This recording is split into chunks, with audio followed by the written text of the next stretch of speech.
So, ayun, mag-display tayo ng message na kung saan hingi tayo ng input sa user, then int height or integer height, kung saan dito is ma-store ng in-input ni user, then convert to integer, then read natin gamit ang console.readline. So, sa upper halves naman, gagawa tayo ng loop. So, initialize tayo ng variable I or index na may value na 0 means 0 to height na in-input ni user. Then, for loop, initialize tayo ng variable E na may value na 0 means 0 to I or index. Then, print natin ang spaces ng console.type. So, for another loop naman, initialize ulit tayo ng variable B na may value na 0 means from 0 to height minus I or index minus 1 multiplied by 2. Then print natin ang space gamit ang console.writeline. Then, after that, gagawa tayo ng condition na index is not equal to height negative 1. So, yun, print ulit natin ang star gamit ang console.write. Then, console write line para sa next line. So, sa another loop naman, initialize ulit tayo ng I represent to the index na may value na height minus 2. Then, another for loop, initialize tayo ng variable E na may value ng 0. Then, print na natin yung space gamit ng console.write. Then, print na natin yung star. So, another for loop, initialize tayo ng variable B na may value na 0.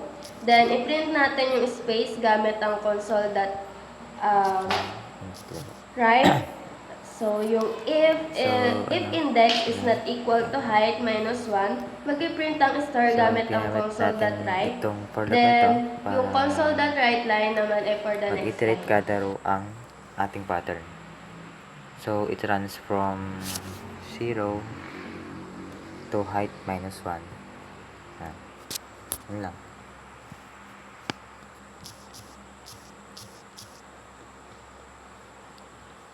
Then, natin for loop ulit sa loob. Sa loob ng outer loop.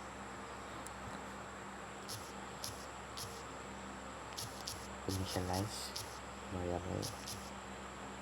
Hindi naman natin gamitin para yan. First, 0 and J greater than height.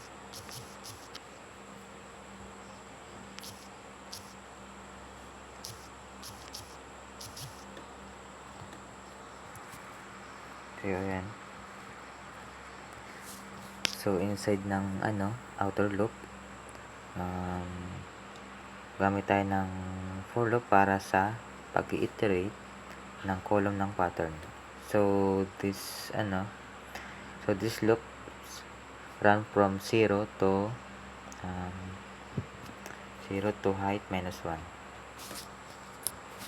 Yan.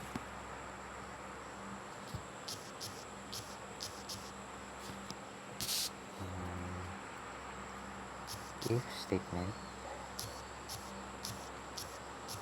if I equals to J, logical OR operator, and I plus J plus then yung height, variable height minus 1.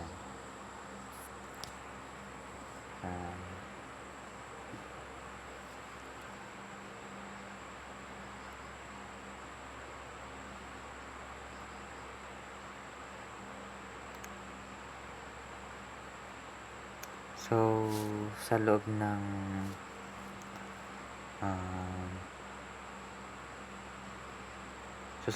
nested loop, gamit tayo ng if statement para ma-determine kung ipiprint ang star or ang space base sa current row index at column J.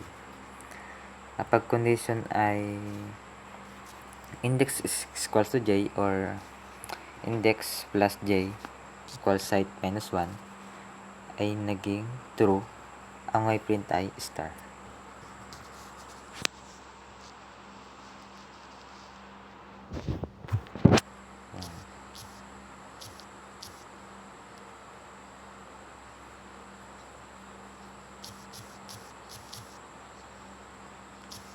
So, right.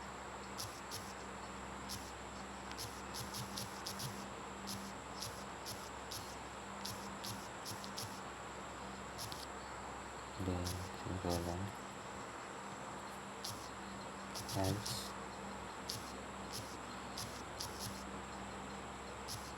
Console. Right.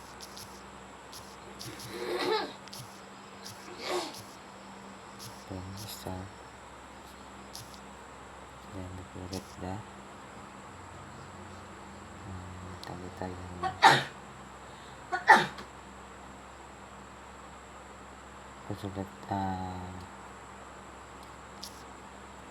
console dot read line.